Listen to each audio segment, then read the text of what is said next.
So something else just crossed my mind. Some of you might remember the movie A Christmas Story. Um, it's like little Ralphie and his little brother Randy and the "you'll shoot your eye out" thing. And I think the bully in that movie's name was Scott Farkas.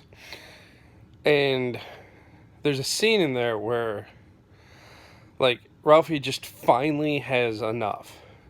He's been teased, he's been picked on by Scott Farkas every day, every day, every day, and he just lays him out. He finally just has had enough, and he goes after him, and he's like pummeling him. And at the end of it all, you could see that there's a release, but there's a little bit of remorse in Ralphie. But it's what he does. He just finally had enough. And I think right now, when we're looking at like this whole be civil debate,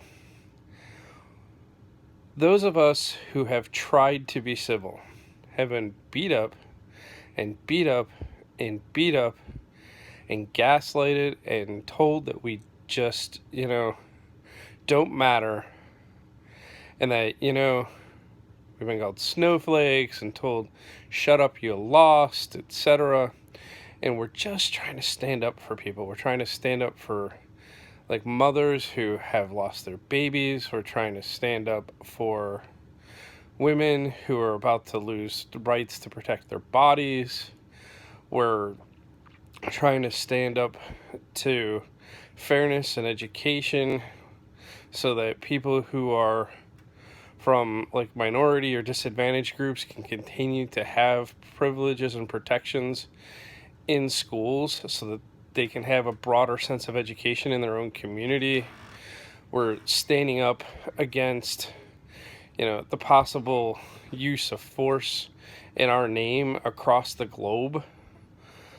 We're standing up against calling places in Africa shithole countries. We're standing up against people who have just taken and beat down people who are already downtrodden time and again and again. And when we stand up against this, we get called uncivil. Well, you know what? Ralphie wasn't being uncivil. Ralphie just wasn't taking it anymore. And he said, look, it's enough. I'm going to end this today. And he didn't just end that fight, he ended all the fights. And you know what? That's where we are. We're at the point where we need to be able to speak out, to be able to say, no, you're not going to be in our space, and you're not going to be this way in our space. This is not who we are, and this is not what we want for our people and for our country. Just because you won an electoral college vote, just because you've worked hard to take over the Senate and the House of Representatives, it doesn't mean that you get your way all the time. So, it's just my thought. Ralphie wasn't wrong. Ralphie just took care of himself and took care of his friends.